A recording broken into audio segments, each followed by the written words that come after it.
Ici, alors, je vais vous lire la synthèse des recommandations de tous ceux qui ont participé à ce forum national.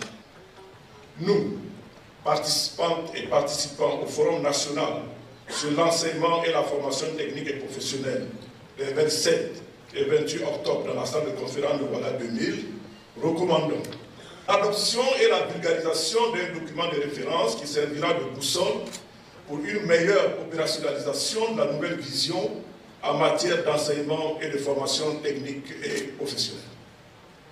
Deuxièmement, l'organisation d'une campagne de communication de masse sur l'enseignement et la formation technique et professionnelle pour une meilleure appropriation de la nouvelle vision de l'FTP par les populations. Troisièmement, un engagement fort de l'État pour le financement efficace et durable de l'enseignement et la formation technique et professionnelle au Burkina Faso, afin de garantir la mise en œuvre optimale des politiques et des réformes. Quatrièmement, la création d'une synergie d'action en matière de formation des formateurs de l'FTP de l'espace de la Confédération des États du Sahel.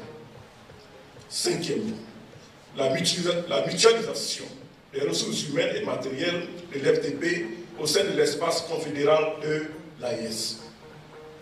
Sixièmement, une harmonisation des diplômes et certifications professionnelles de l'FTP dans l'espace AIF. Fait à Ouagadougou, le 28 octobre 2025, le Forum national.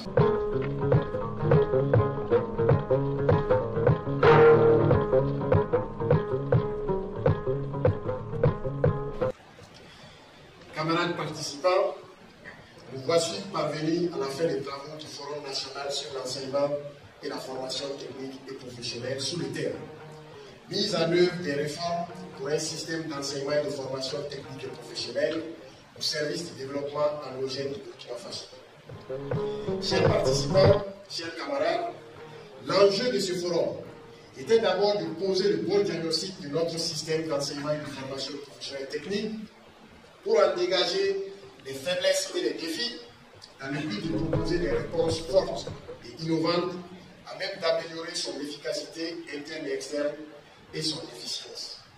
Ensuite, il vous a été demandé de proposer une feuille de route de mise en œuvre des dites réformes dans le court, moyen et long terme, de sorte à poser, à partir de ce forum, les bases de l'architecture de l'EFTP nouveau pour l'horizon 2050.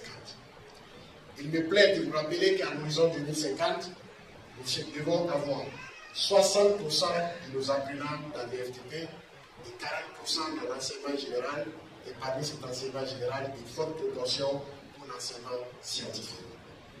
Je n'ai fait que paraphraser son Excellence, le président du FASO, chef de l'État, le capitaine Ibrahim Traoré.